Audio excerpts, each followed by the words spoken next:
Wanted ang isang binata sa kaso ng panggagahasa sa isang hayop na naitala sa barangay Pasadena, El Nido, Palawan nitong January 19.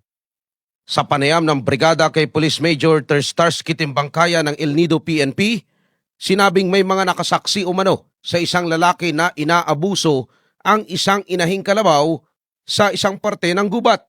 Anya, humingi ng tulong sa kanyang tropa ang isang residente dahil sa alaga nilang kalabaw na hindi pa ibinabalik sa kanila ng humiram. Samahan niyo ako, akto natin puntahan, bisitahin natin yung isang tao na nanghiram ng kalabaw na nagrereklamo na pinakialaman ng isang lalaki ang kanyang kalabaw. Hubad daw niya, di umanong naabutan, nakuha pati cellphone. Mukhang nakaka-alert na. Puntahan natin. Kalabaw yun, Rico. Okay. Pero hindi rin ako nakabot sa kanya, yung nakabot, yung naghiram na siya ng kalabaw. Saan makikita yung nanghiram ng Doon kalabaw? sa Lamuro, sa Katpatan, kabila ng ilog. Kilala yung nang-rape ng kalabaw? Kilala niya daw. Kasi yung cellphone nakuha niya, kasi binalik niya rin sa bayari. Kita niya doon, nakatali doon, binitin yung kalabaw. Siya doon nakasakay. Kita niya daw yung paa sa uli, yung talong paa. Tinalian. Sinigaw niya, oy, kalabaw ko, ba't gina-rip mo? Nakabutan niya talaga? Oo, nabutan niya daw. Bataw na yun yung short niya, prep, kadamit, cellphone na iwan. Doon din na isumbong sa kanila ang pang-aabuso umano ng isang lalaki sa kanilang alaga. Nakagapos at nakaposisyon umano ang kalabaw habang may malaking bato sa likuran nito na nagsisilbing tungtungan ng suspek.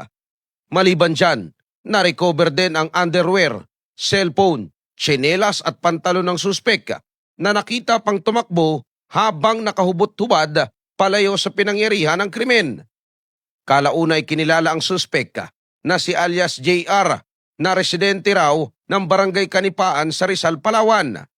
Ayon kay Major Timbangkaya, si alias JR din ang itinuturong suspek sa pang-aabuso sa isang kambing noong December 2025 sa parehong bayan. Dagdag pa ng Chief of Police. Nakakatawa man umanong isipin, ngunit isang seryosong isyu ang ganitong klase ng krimen lalo pat isang minor de edad ang nasasangkot.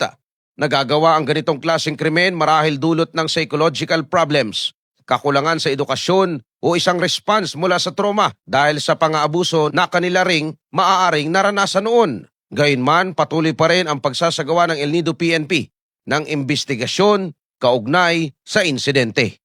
In the heart of changing lives, ako si Brigada CJ Andres ng 103.1 Brigada News FM Palawan, the Music and News Authority.